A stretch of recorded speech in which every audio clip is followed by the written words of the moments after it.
Assalamualaikum warahmatullahi wabarakatuh.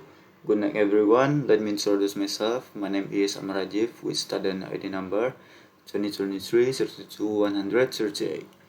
Okay, in this practical implementation, we configure and test an intrusion detection system or IDS using Port Sentry and Honeypot within a Kali Linux environment. Kali Linux is chosen because it's a popular distribution among cybersecurity professionals, equipped with various tools relevant for penetration testing and security analysis. I started with the command sudo apt install port sentry to install port sentry, a port scan detection tool. After a few failed password attempts, I managed to log in successfully. The system then began listing dependencies to be installed or updated, including various Python packages and other utilities. The download process for PortSentry and its supporting package TCPPD began, although the progress byte appeared empty. After installing PortSentry, I checked the configuration file location etc slash default slash port sentry and the systemd service file. I then execute systemctl daemon reload followed by systemctl to start and enable the port sentry service on both. Lastly, I verified the status with systemctl status.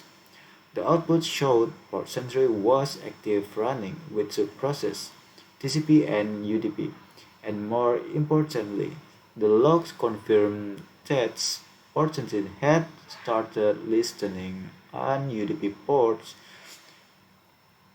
This means Port Sentry was active and ready to detect port scanning activities. Okay, in this image, top section, I checked my network configuration, including IP address,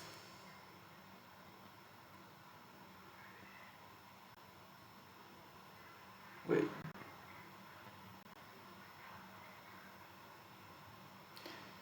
okay, in this image I will explain. I checked my network configuration, including IP address, on ETH0, which is important for scanning. Middle section, I run Nmap to scan the target. The result showed the host was up and several TCP ports were open, 135 and 139, indicating the target is a Windows-based system. In the bottom section, the same Nmap report was repeated for, likely indicating that I performed another scan. The goal was to observe how Portsentry reacted to such scanning attempts, whether on the target system or my own system. This was part of my intrusion detection testing. Here I was installing several Python packages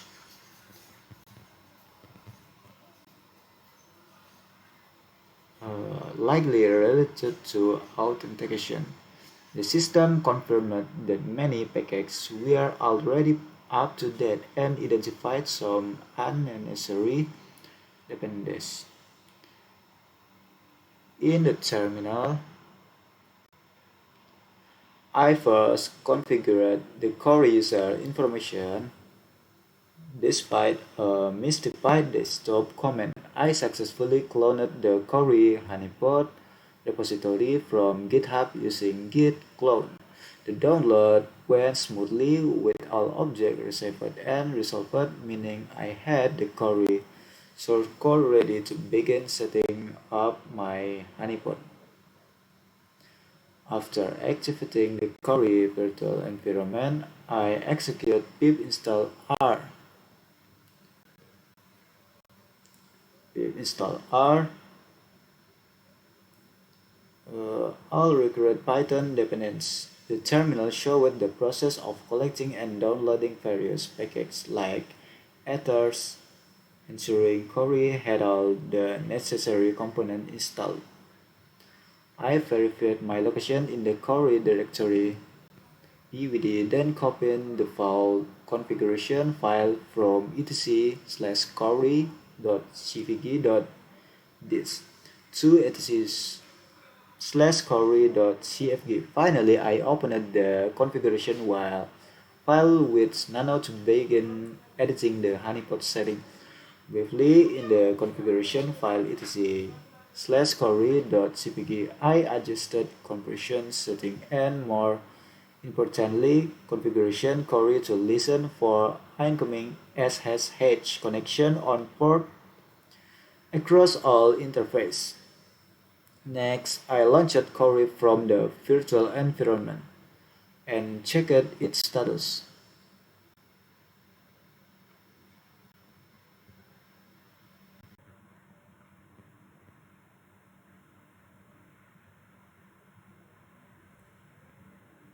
Then I attempt to access the Corey honeypot via SSH at port 22. The system first requests fingerprint confirmation, which I accepted. The first connection failed with a broken pipe message. Finally, I verified that my Corey honeypot was functioning and logging activity.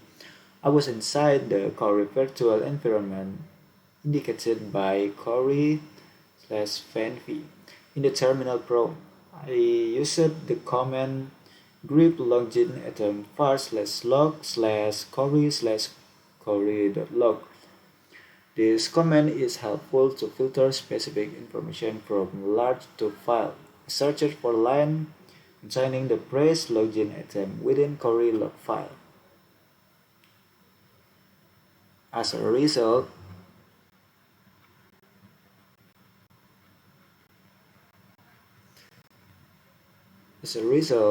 I found there are nearly identical logs. Each entry includes the date and time, connection source like honeypot SSH transport, indicating the login atom originates from localhost, likely my own testing.